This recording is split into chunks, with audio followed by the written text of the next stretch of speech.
ಹೆಂಗಾಗ್ತಾನೆ try ಮಾಡಿ try ಮಾಡ chutney ಹೆಂಗಾಗ್ತಾರೆ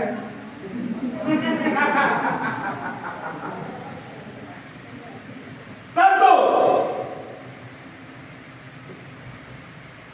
okay ನೀವು ದನ ಮೈಸೂರು ಬಂದಿದ್ದೀರಾ ದನ ಮೈಸೂರು ಯಾವ ತರ ಸೋಲ್ ಮಾಡ್ತಿರ್ತಾರೆ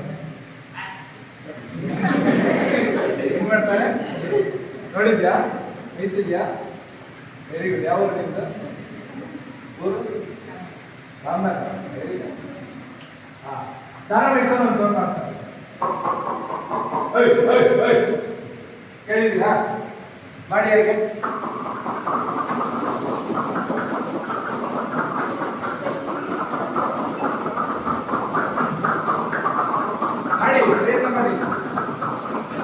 ಈ ರೀತಿ ಮಾಡೋದ್ರಿಂದ ನಾವು ತುಟಿ ಸೇರಿಸಿ ಮಾತಾಡೋ ಪದಗಳು ಸ್ಪಷ್ಟವಾಗಿ ಆಚೆ ಬರ್ತವೆ. ತುಟಿ ಸೇರೋ ಪದಗಳು ಯಾವ್ದು ಅಕ್ಷರಮಾಲೆಯಲ್ಲಿ ತುಟಿ ಸೇರೋ ಪದಗಳು ಇವನ್ನ ತುಟಿ ಸೇರಿದ್ರೆ ಮಾತಾಡೋಕೆ ಆಗೋದಿಲ್ಲ. ನಾವು ತುಟಿ ಸೇರಿಸಿಲ್ಲ ಅಂತಂದ್ರೆ ಆ ಪದ ತಪ್ಪಾಗಿ ಉಚ್ಚಾರಣೆ ಆಗುತ್ತೆ, ತಪ್ಪಾಗಿ ಕೇಳಿಸುತ್ತೆ. ಅಪ್ಪ ಅಪ್ಪ ಹೌದಾ, ಅಪ್ಪ ಅಮ್ಮ ಸೇವೆ ತುಟಿ ಸೇರೋ. ನಾವು ಹಳ್ಳಿಗಳಿಂದ ಮಕ್ಕಳಿಂದ ಸರಾಗು ಬಳಸಿರ್ತಾರೆ ಅಂತ ಬೆಳೆಸೋದ್ರಿಂದ ಅವರು ಮಾತಾಡಿದ್ರೆ ಅಪ್ಪ ಅಂತ ಚೆನ್ನಾಗಿ ನಮ್ಮಲ್ಲಿ ನಮಗೆ ಮುಜುಗರ ಪದವನ್ನು ಸ್ಪಷ್ಟವಾಗಿ ಯೂಸ್ ಮಾಡ್ತಾರೆ. ಕನ್ನಡದ ಅಕ್ಷರಮಾಲೆ ಎಷ್ಟು ಅದ್ಭುತವಾಗಿದೆ ಅಂತಂದ್ರೆ ನಮ್ಮ ಯಾವ ಯಾವ ಗಂಟಲಿಂದ ಬರುವಂತಹ ಪದಗಳು ತುಟಿ ಸೇರಿಸಿ ಅಂತ ಮಾತಾಡುವಂಥ ನಾಲಿಗೆ ಬಳಕೆಯಿಂದ ಆಗುವಂಥ ಒಂದೊಂದು ಲೈನಲ್ಲೂ ಒಂದೊಂದು ಕೇಳಿದ್ರಿ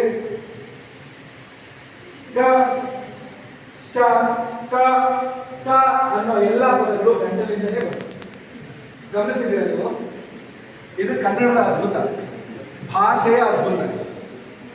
ಈ ಭಾಷೆಯ ಅದ್ಭುತಗಳನ್ನ ಓರೆಗಳನ್ನ ಎಲ್ಲವನ್ನೂ ರಂಗಭೂಮಿ ಮೇಲೆ ನಾವು ಕಲಿತಾ ನಮ್ಮ ಧ್ವನಿಯನ್ನ ಇಂಪ್ರೂವ್ ಮಾಡ್ತಾ ನಮ್ಮ ಆಂಗಿಕವನ್ನ ನಮ್ಮ ದೇಹ ಭಾಷೆಯನ್ನ ಇಂಪ್ರೂವ್ ಮಾಡ್ತಾ ನೀವು ವೇದಿಕೆ ಮೇಲೆ ನಿಂತು ಮಾತಾಡಬೇಕಾದ್ರೆ ಗಂಭೀರವಾಗಿ ಆಡಿಯನ್ಸ್ ಅನ್ನ ನೋಡ್ತಾ ಯಾವುದೇ ಭಯ ಇದ್ದೇನೆ ಮುಷ್ಕರ ಇದ್ದೇನೆ ನೀವು ಭಾಷಣಗಳೆಲ್ಲ ಮಾತಾಡ್ತೀವಿ. ಚರ್ಚಾ ಸ್ಪರ್ಧೆಗಳಲ್ಲಿ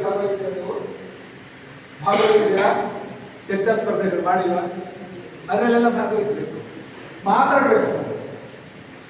ಕಣ್ಣಲ್ಲಿ ಕಣ್ಣಿಟ್ಟು ಮಾತಾಡೋದನ್ನ, ಯಾವುದೇ ಭಯ ಇದ್ದೇನೆ ಮುಷ್ಕರ ಇದ್ದೇನೆ ಎಲ್ಲರ ಹತ್ರ ಮಾತಾಡೋದನ್ನ, ಟೀಚರ್ಗಳ ಹತ್ರ ಮಾತಾಡೋದು ಆದ್ರೂ ಕೂಡ ಅವ್ರನ್ನ ಗಂಭೀರವಾಗಿ ಅವ್ರ ಜೊತೆ ಮಾತಾಡೋದನ್ನ ಅಭ್ಯಾಸ ಮಾಡ್ತಾರೆ. ನಾವೇನು ವಿಷಯ ಹೇಳ್ಬೇಕಾದ್ರೆ ಅವರೇ ವಿಚಾರ. ನಾವು ಮಕ್ಕಳು ಎಷ್ಟು ಚೆನ್ನಾಗಿ ಓಪನ್ ಅಪ್ ಆಗ್ತೀವೋ ಟೀಚರ್ಸ್ ಇನ್ನೂ ಅದಕ್ಕಿಂತ ಅದ್ಭುತವಾಗಿ ನಮಗೆ ಕಲಿಸ್ಬಾರ್ದು. ಈ ಯಾವಾಗಲೂ ಈ ಗುರು ಶಿಷ್ಯ ಪರಂಪರೆ ಇರೋದೇ ಮಕ್ಕಳು ಅದ್ಭುತವಾದಂತ ಆಗ್ತಾ ಇದಕ್ಕೆ ನಮಗೆ ಗುರುಗಳು ಇನ್ನೂ ಅದ್ಭುತವಾಗ್ತಾರೆ. ಹಾಗೆ ಎಲ್ಲರ ಜೊತೆ ಯಾವುದೇ ವಿಷಯಗಳನ್ನು ಭಯಗಳನ್ನೆಲ್ಲ ಬಿಟ್ಟು ಕಲಿಬೇಕು. ಅದಕ್ಕೆ ಈ ತರದ ಎಲ್ಲ ಆಕ್ಟಿವಿಟೀಸ್ಗಳು ತುಂಬಾ ಸಹಕಾರಿಯಾಗ್ತದೆ. ಈ ತರದ ಎಲ್ಲ ಆಕ್ಟಿವಿಟೀಸ್ಗಳು ಯಾವಾಗಲೂ ನಡೆಯೋದು ರಂಗಭೂಮಿ ಮೇಲೆ ಮಾತ್ರ, ರಂಗ ಶಿಕ್ಷಣ ಕೇಂದ್ರಗಳಲ್ಲಿ ಮಾತ್ರ.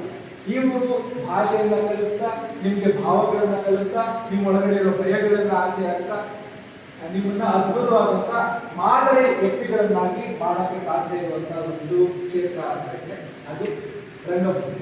ಇನ್ನು ಮುಂದಕ್ಕೆ ನೀವು ನಿಮ್ಮ ಅಪ್ಪ ಅಮ್ಮನ ಕೇಳ್ಬೋದು, ನಿಮ್ಮ ಏರಿಯಾಗಳಲ್ಲಿ ಯಾರನ್ನಾದ್ರೂ ಆಕ್ಟಿವಿಟೀಸ್ಗಳಿಂದ ಹೊರಗಡೆ ಈ ಥರದಕ್ಕೂ ಸ್ವಲ್ಪ ಈ ಥರ ಕ್ರಿಯೆಗಳು